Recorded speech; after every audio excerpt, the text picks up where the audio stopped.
Good afternoon, everybody, and thank you so much for joining us for this press conference.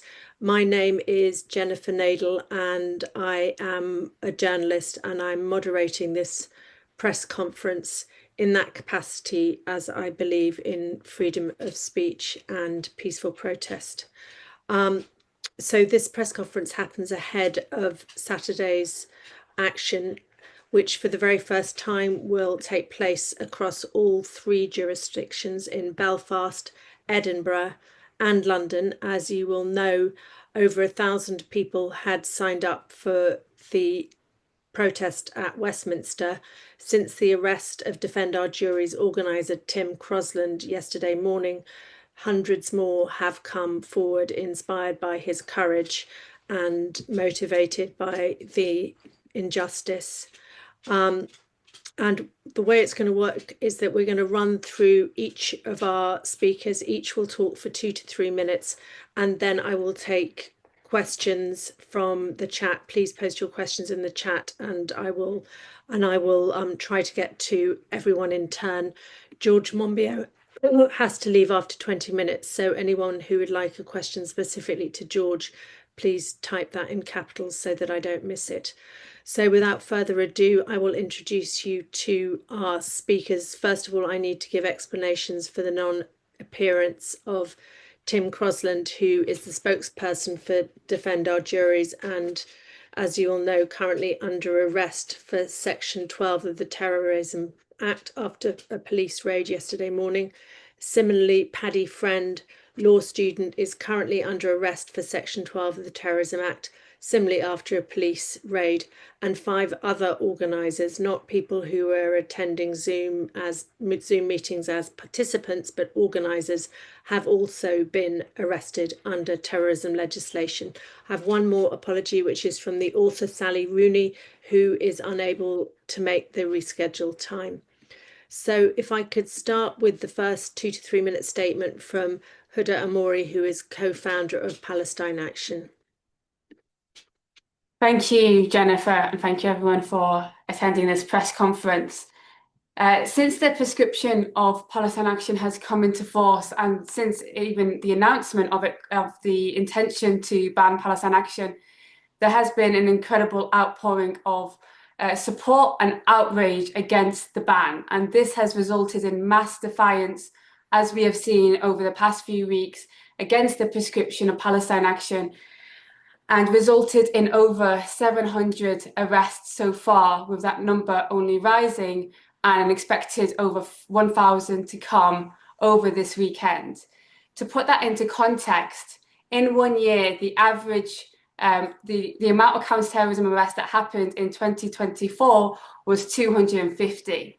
So clearly this was an ill thought out and a political misstep for them to prescribe Palestine Action, and we're seeing the results of that play out today on the infringement on people's freedom of speech, people being arrested in dawn raids, and a group which was taking direct action against the Israeli weapons industry during a genocide being labelled as a terrorist organisation.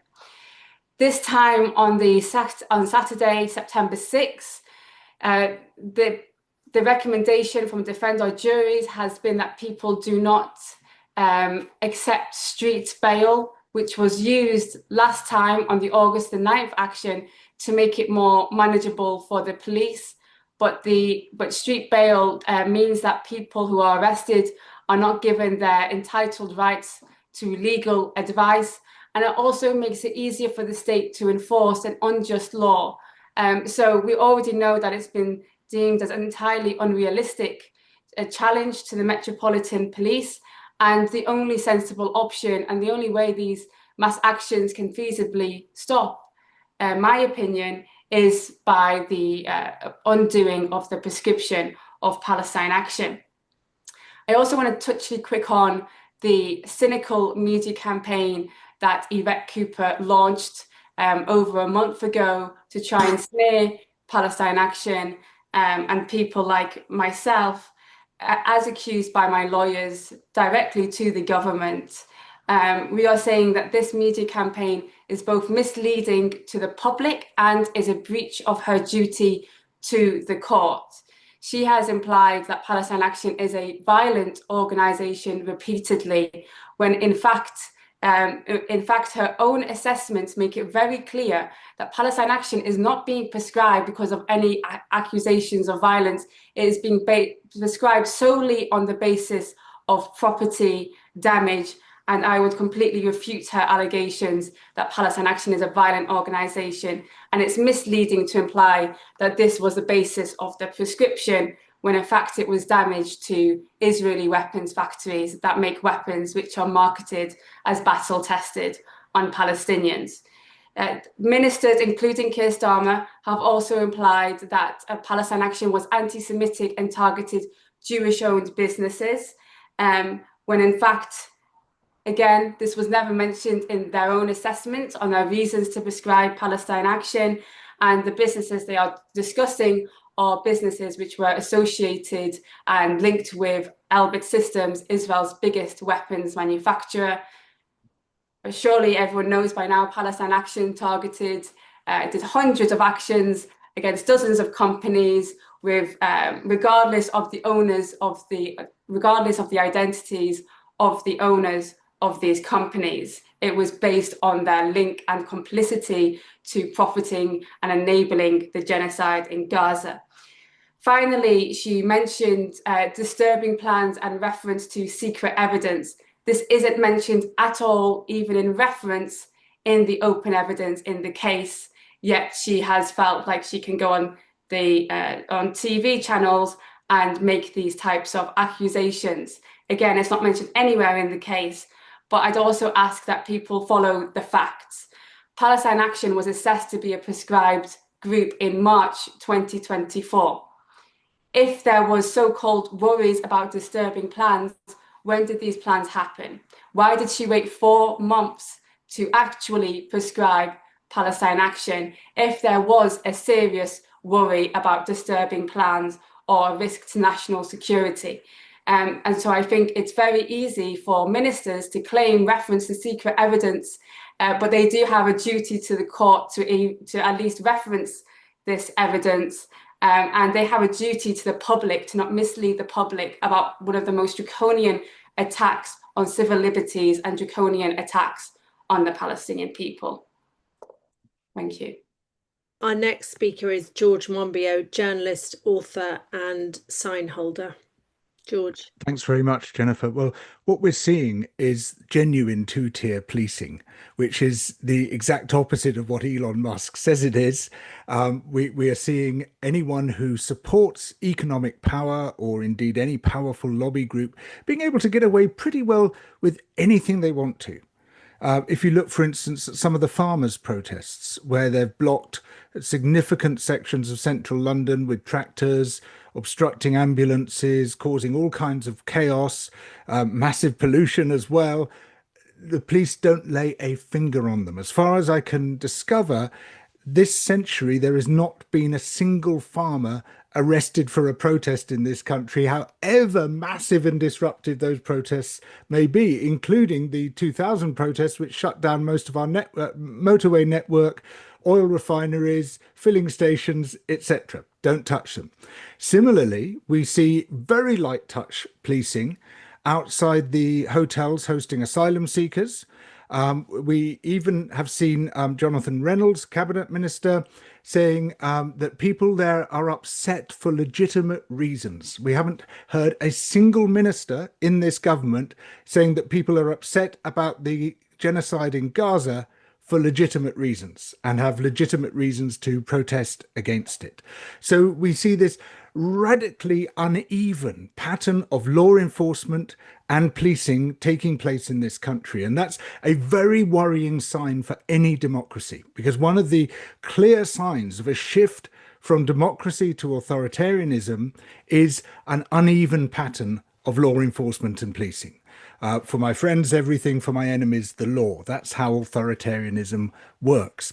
And this is what we're seeing in spades with the prescription of Palestine Action, and not just the prescription of what is clearly not a terrorist organization, but also this extreme policing response, including these preemptive arrests of spokespeople for Defend Our Juries, for the crime of talking about organising a peaceful protest. That is classic police state stuff. And anyone who cares about democracy, anyone who cares about freedom of assembly, anyone who cares about freedom of speech should object to this in the strongest possible terms, regardless of their interest in the particular issue at stake, which of course is in itself a very grave and huge issue, which is the genocide in Gaza and the outrageous crimes against humanity being perpetrated by the Israeli government. So this is something we should all be concerned about. We all have a stake in this, because we're seeing a slippage from a nominally broadly democratic nation into one with very strong authoritarian characteristics. And this is something I feel we all have a duty to resist. Thank you so much, George. So our next speaker is Donny Gluckstein, who is Assistant Secretary of the Edinburgh Trades Council, and he is going to speak about the action in Edinburgh. Thanks. So in Edinburgh this Saturday, in times with the demonstrations and protests elsewhere, we have a march, and it's sponsored by, and it's worth noting who it's sponsored by: Scottish Stop the War, by CND, by the Scottish Trades Union Congress, and by trades councils, including Edinburgh and Glasgow. And it's got two things that are headlining. It's against the arming in Israel, and it's for the right to protest. And we'll be going to Queen Elizabeth House, which is the seat of government in Scotland. Public opinion in Scotland is against what's going on, the government policy in Gaza. 66% in Scotland are for sanctions against Israel, and only 9% against. But in the UK as a whole, it's worth noting, it's 6-1 for sanctions against Israel. So it's understandable that Keir Starmer, like Suella Braverman before him, would try to silence the voice of the vast majority. But unlike Starmer, our First Minister, John Swinney, has recognised the International Court of Justice and the conclusion that there is a genocide taking place, and it's a universal duty to prevent it. The previous First Minister, our ex-First Minister, has said it is wrong to prosecute as terrorists people who are protesting against genocide. And again, Scotland isn't alone. It's interesting to note that the Labour Party itself, polls show 71% of Labour members in Britain disagree with the ban. So we understand where the fear of hearing that voice comes from. We'll be there on Saturday for two reasons. We care about the fate of 2 million people being bombed and starved, using weapons that Britain helped supply. Anyone who feels similarly should join us. The suffering of the last 2 years has been tremendous, but what's happening right now in Gaza City makes what we do here to protest more important than ever. We hear some muted criticism from the sidelines, but if you're doing that and actually contributing to what is being criticised, that's pure hypocrisy.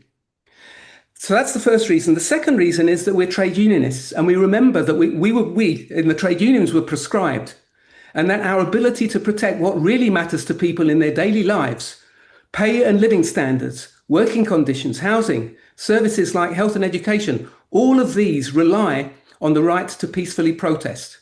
If you can arbitrarily label non-violent protests today as terrorism, that means there's a threat that could be extended to any of us tomorrow. So we'll be there on Saturday to show solidarity with those who are standing up for humanity and for human rights, and ensure that they do not feel alone. We will bear witness for Gaza and for those who stand with Gaza. Thank you. Our next speaker is Donny Gluckstein, our next speaker is actually Ken Loach, the filmmaker, and his scriptwriter, Paul Laverty, was arrested in Edinburgh. Ken witnessed this for wearing a T-shirt that said, "Genocide in Palestine, time to take action." Over to you, Ken. Thanks very much. I must say, I'm not, Paul is not my scriptwriter, I'm his director. And he's a brave opponent of injustice.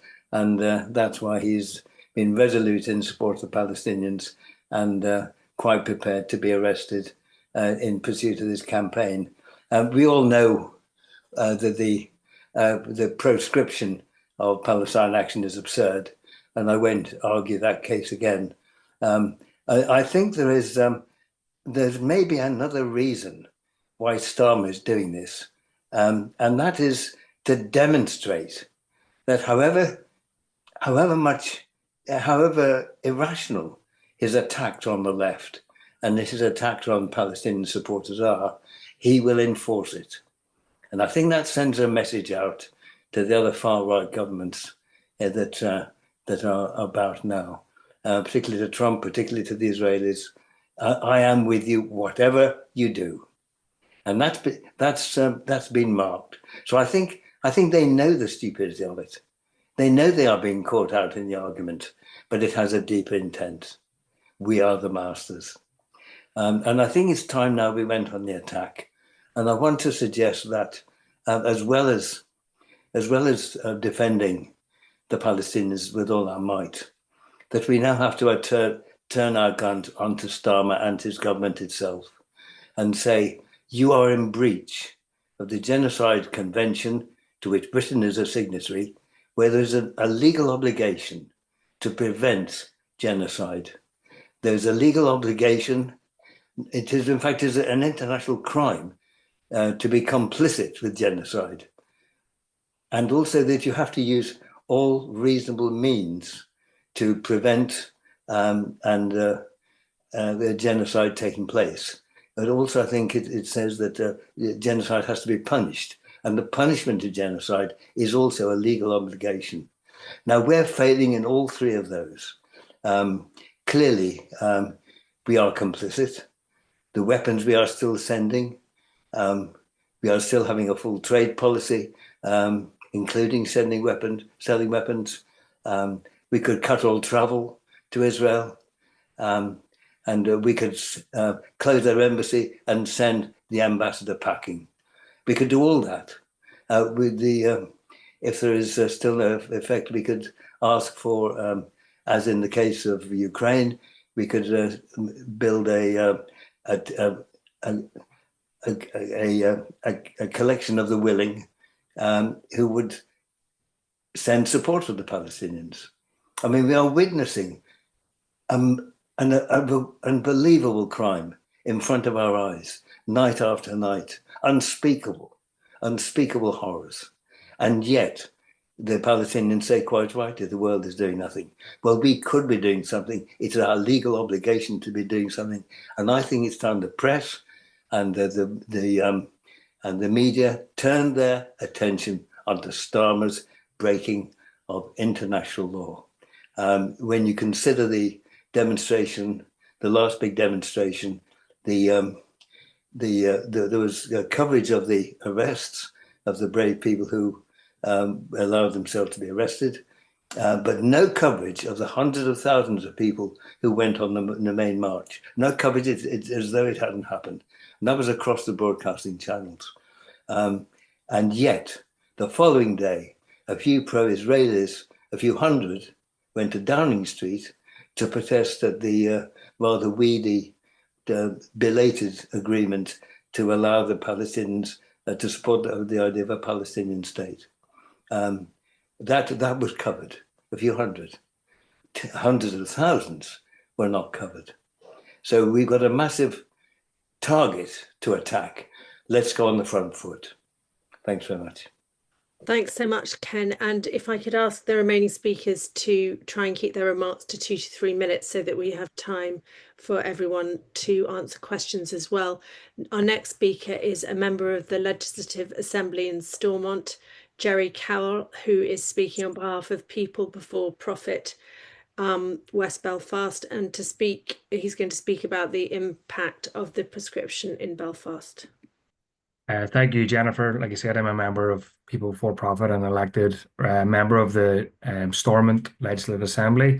And I'm absolutely proud to be here speaking alongside activists and campaigners who have consistently and tirelessly used their platforms to call out Israel's genocide and the West's and Britain's complicity in that. I also want to extend, obviously, solidarity to the Palestinians who are trying to survive the genocide.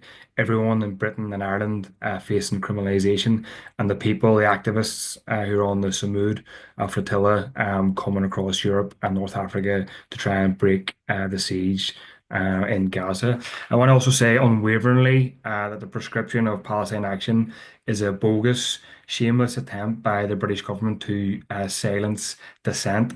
This has obviously been rammed through the British courts without a single thought about what this would mean, not for the first time, but what this would mean for people living in the north of Ireland, never mind for Palestinians.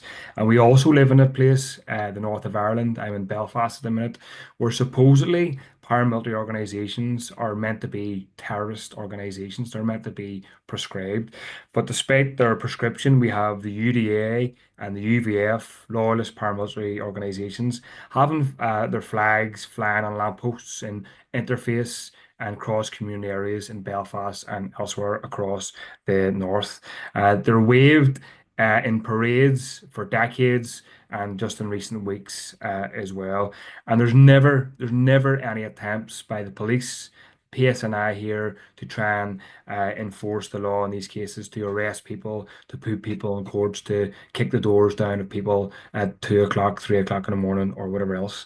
And quite simply, if the PSNI were to arrest every single person, or even a half of those people who expressed support for a proscribed paramilitary organization by wearing a t-shirt, a jacket, or flying a flag, or painting a mural, the justice system would collapse and the jails would be full to the brim. So the obvious question here, from my perspective, is why the double standards? Why the double standards at play?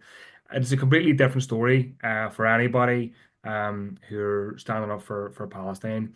Peaceful protesters, including a 74-year-old woman in Belfast a number of weeks ago, was arrested for wearing the crime of having a Palestine Action t-shirt. We have members of the Jewish community in Belfast arrested a few months ago for protesting against Barclays Bank and their complicity in the genocide and the apartheid.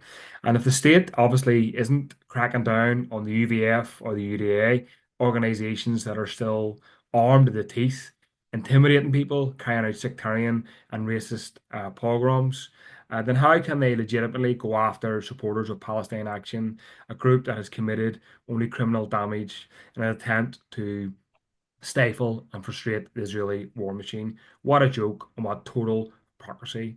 I think this current scenario presents a huge problem for the police in the north that has faced repeated and credible accusations of sectarian policing and of disproportionate and heavy-handed policing towards activists in order to police certain communities in the north.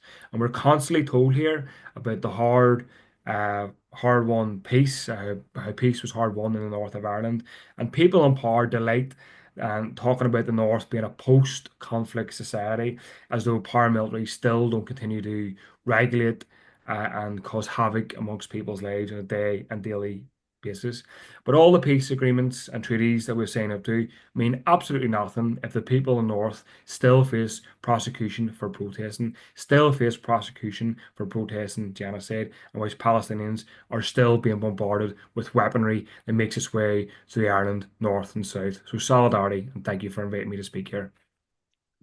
Thank you so much, Jerry. And if I could invite journalists, this is a press conference, so I'm going to invite journalists to put their questions in the chat for when we've heard our last two speakers. And please put the name of your media outlet with your questions so that I can identify you. One of the reasons why this press conference is happening is that during the protests, silence will be observed, so there will not be an opportunity for journalists to ask questions of protesters. And our next speaker is Claudia Pena Rojas, who is 27, a legal support worker, and she is one of the people who will be taking action on this Saturday. And you can hear from her now. Hiya, thank you. Yeah, so as has been mentioned, I'm here speaking as someone who has taken action. I was there on the 9th of August and I will be there again on the 6th of September. And I'm here to talk about why I feel so compelled to take action, why I feel so strongly and passionately about what's going on. And this is a sentiment that is shared by so many who are willing to risk their liberty to take a stand against what is happening. And for me, it really boils down to two key issues. And one is simple, that there is a genocide happening. I'm sick of people sugarcoating it. I'm sick of our government denying it. And it's a genocide that is being live streamed before our eyes. And there are always questions when people talk about the Holocaust, for example, other atrocities throughout our history, where we say, how could this ever be permitted to happen? But this is happening right before our eyes, and we cannot claim ignorance to it. And our government is failing their most basic duty to sanction and prevent it. But not only that, but they are actively supporting, facilitating, and profiting from it. Looking at this £2 billion deal with Elbit Systems, Israel's largest weapon firm. And simply, I believe that as human beings, we have a duty to each other.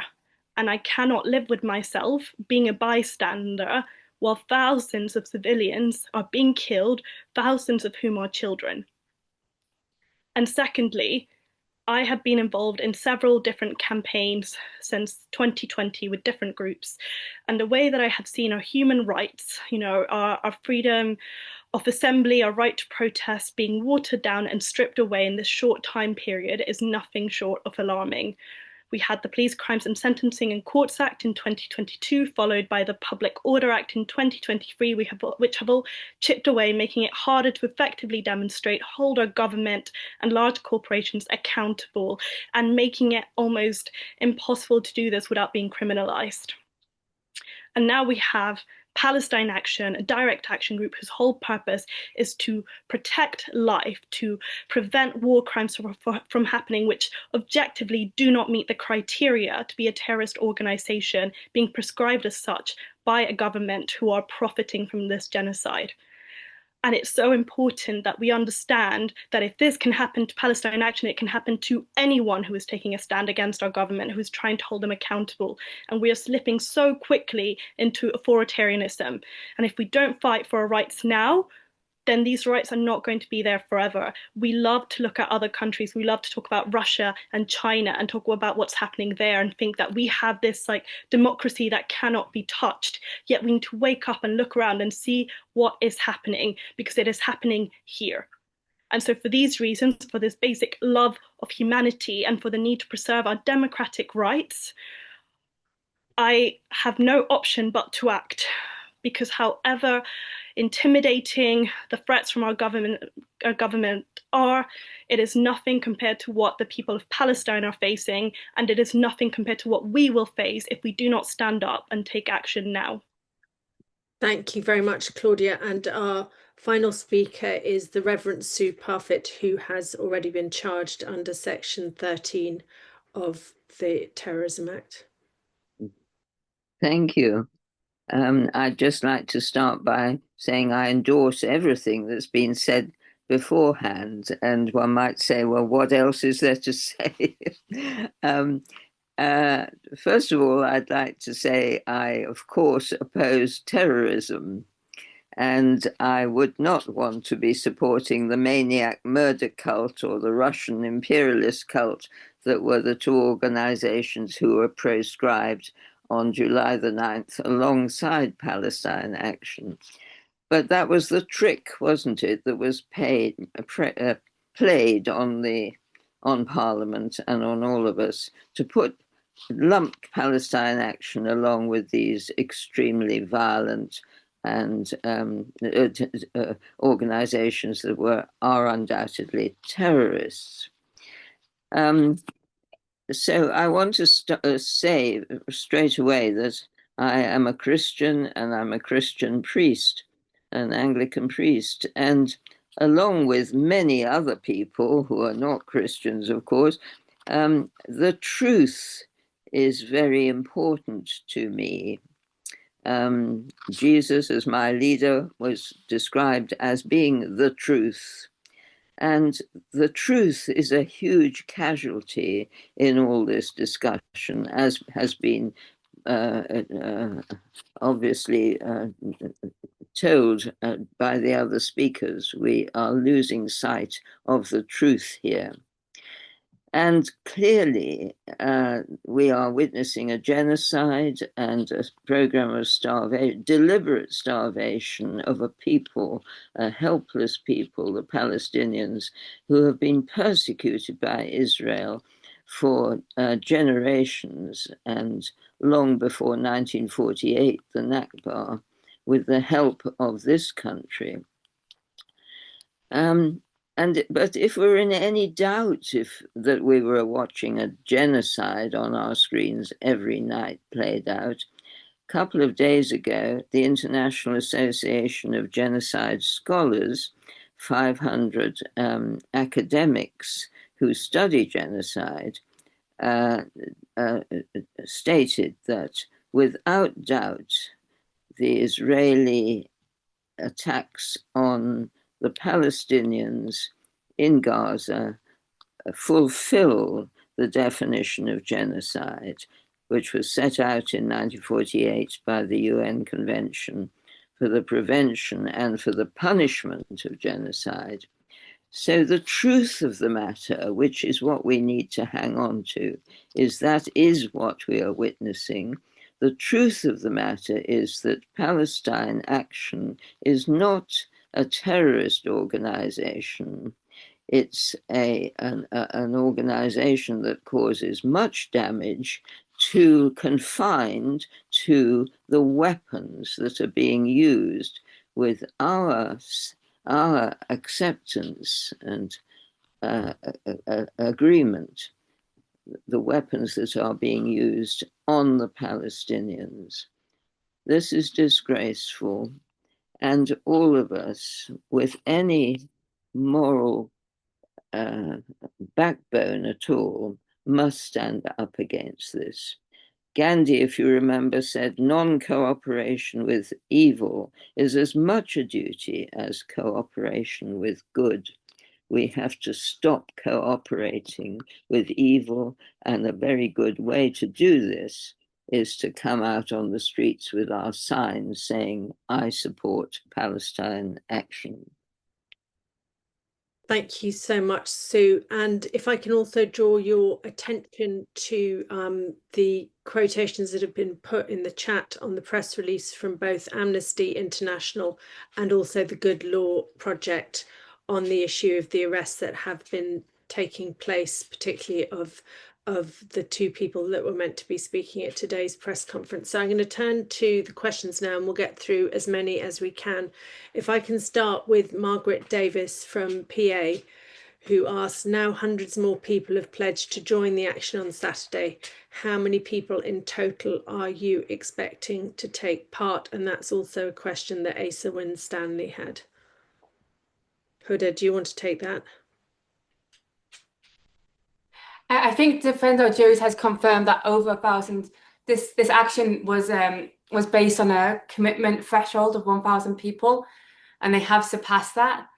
So the expectation is 1,000, at least 1,000 people, from what Defend Our Juries has said, which would be double the amount of arrests that took place on August the 9th, and one of the biggest mass arrests, if the police choose to arrest people for holding signs, that have ever happened on a single day. Thank you. Next, I'll take the question from Holly Bancroft from The Independent.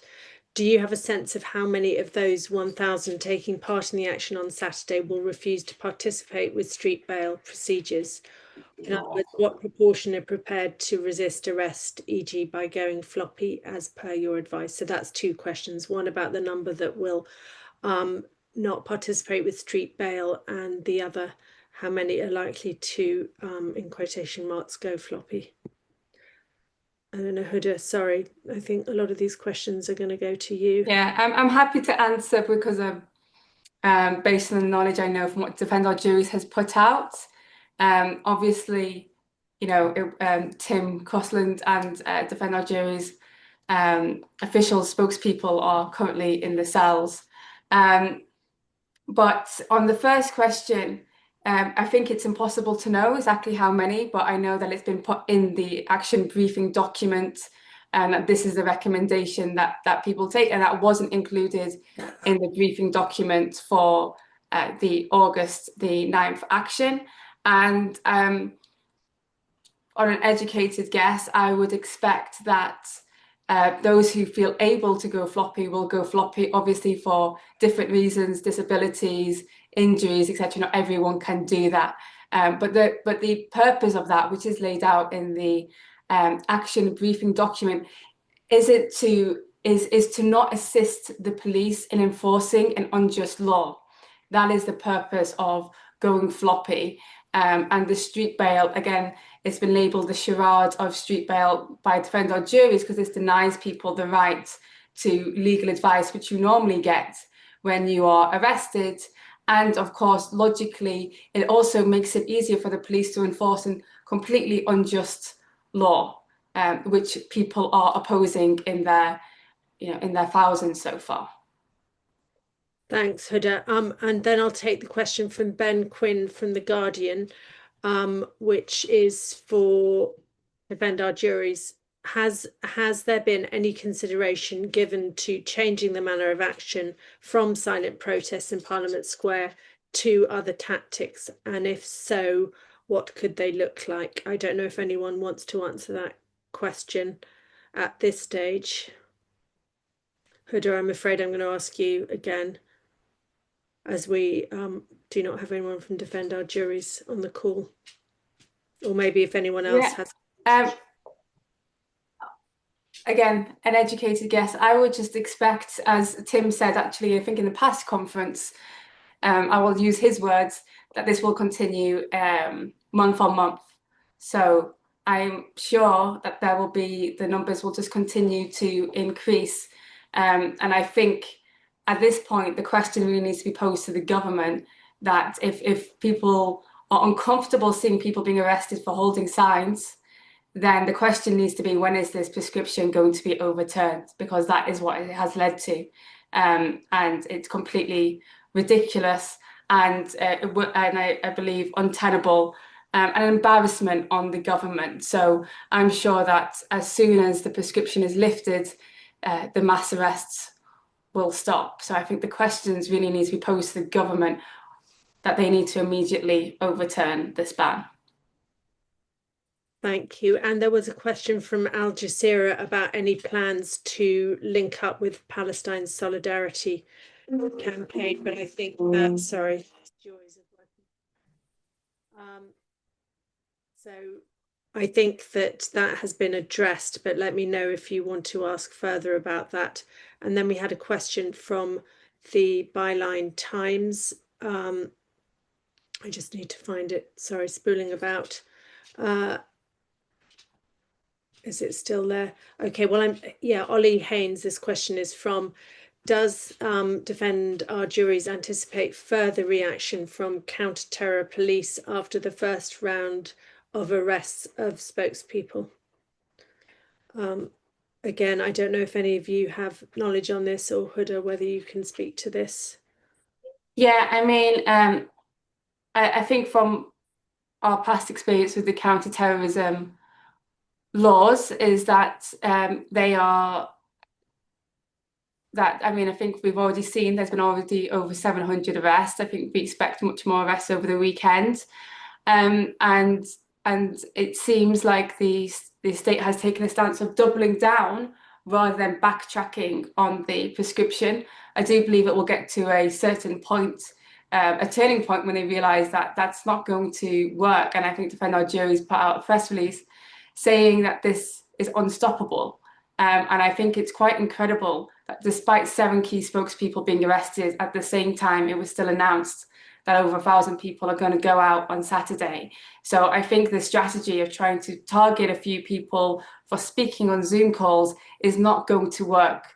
You know, this is not just something happening in London, it's happening in the north of Ireland, it's happening in Scotland, it's happening across the country. This is an issue that tens of thousands of people feel passionate about, and the only way that they can stop that is by stopping the prescription and ultimately ending their involvement in the genocide. Thank you. And then Catherine Hurst from Middle East Eye, how are you expecting the police to respond to the tactic of non-compliance with street bail? Obviously, that's a tactic which will require many more people to be taken to the police station. So how do you expect that to be dealt with, Huda? I think Claudia can answer that. Well, I might. Come in. Maybe it will be helpful because I was unwilling to give my details last time until taken to custody, exactly for the reasons that you covered, that these arrests shouldn't be happening in the first place, and I'm not going to help apply, illegal arrests. And they really, I think, were trying to go through the almost like intimidation route of like, well, you'll be taken to this place and you'll be taken far away and you won't have a way to get home. And yeah, really just trying to intimidate people into giving their details. And I just don't think it's going to work. People are willing to risk arrest. People are willing to go through inconvenience because of this, because it's so important. And I think they will try and pressure people and intimidate people, and it's not going to work. Thank you, Claudia. And there's another question here which you could take from Stephen Methven at Navarra. He wonders how many of the people who are going to protest on Saturday have previously been arrested and so will be breaching their bail conditions by taking part on Saturday. Yeah, I think I would struggle to give an exact figure, but I think it's fair to say that a significant percentage are. I have received those bail conditions. I will be there. I know other people have also broken those conditions in the past and are willing to do it. And again, it's a refusal to be intimidated by a government who are facilitating genocide and seeking to strip away our rights. Thank you. We're nearly out of time. I'm now going to come to Dominic Cassiani from the BBC. Can you clarify in specific terms what the aim is on Saturday and the mechanics of how it will play out? Is the aim in London in particular to overwhelm the Met Police's capacity to detain? What would you say to Londoners who may be 100% supportive of Palestinian rights and may hold the view that Gaza amounts to genocide and obviously have the right to protest with the PSC or in 1001 other situations, but who would regard this process as performative and potentially damaging public safety? Claudia, please. And yeah. Ken. Well, the aim of this protest is to challenge this legislation, which we know is wrong, which we know is illegal, and having the mass, a huge number of people, again, we're looking at over 1,000 people who are willing to demonstrate this and challenge this. It shows that the public see through this. They're not in support of it, and they want this to be reversed. And frankly, if holding a placard silently outside Parliament Square is damaging or risking public safety, then we have lost democracy. I think that answers that very clearly. We were aiming to finish about now. If there are any more questions and if there are any comments, Ken, I'm wondering if you wanted to come in on anything. But yes, but very briefly. Can you hear me this time? Yes, got you this time. It's very good to have a question from the BBC. It's a question put back to the BBC. Why don't you report on the big mass meetings and the speeches that are said when they represent hundreds of thousands of people and the mass anti-genocide people throughout the country? Why are they never reported? Why what is said in the speeches is never reported? And that's a serious omission in basic reporting. So a question to the BBC, why don't you report it? I'm not holding you personally responsible. I'm sure you're involved in the discussions. But I think if you're still here, give us a clue, can you? Why is it not happening? Dominic, if you're here, we'd love to hear your answer to that. Huda, and then Donny.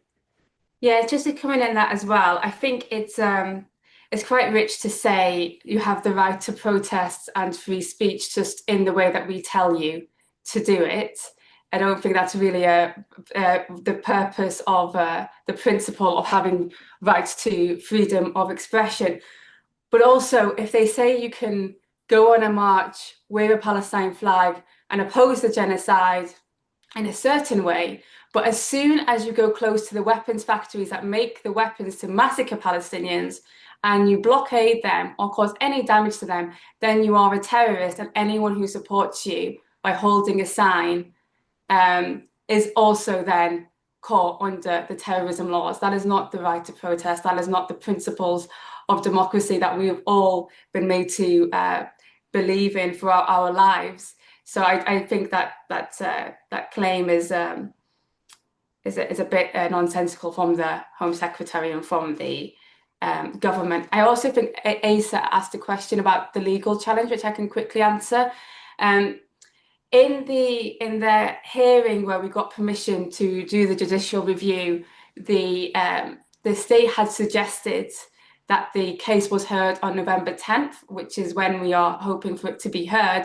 But subsequently, they have gone back on that and are trying to delay it even further.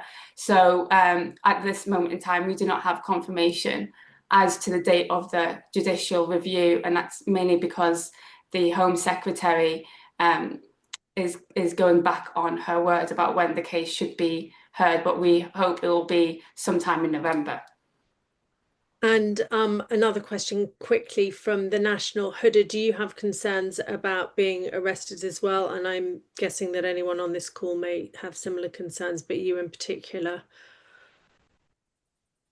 I would just say that, you know, I've been arrested several times for taking direct action against Israeli weapons factories, and echoing what Claudia said, you know, whatever they can do to us pales in comparison to what is happening to the Palestinian people every single day, partially at the result of having these weapons factories operating in our towns and cities. And I refute being called the organisation that I founded being called a terrorist organisation when Elbit Systems is engaged in arming a genocide and marketing its weapons as tested on the people of Gaza. Thank you, Huda. And one more question from Dominic Cassiani. Are you going to take part in the protest on Saturday yourself? I think we'll just have to wait and see on that one. And I can just give an update on the arrests. News just in from Defend Our Juries solicitors is that interviews are now complete, and the release of those who were arrested are expected soon, conveniently just after this press conference finishes. And the police have indicated that they are not looking to extend further detention.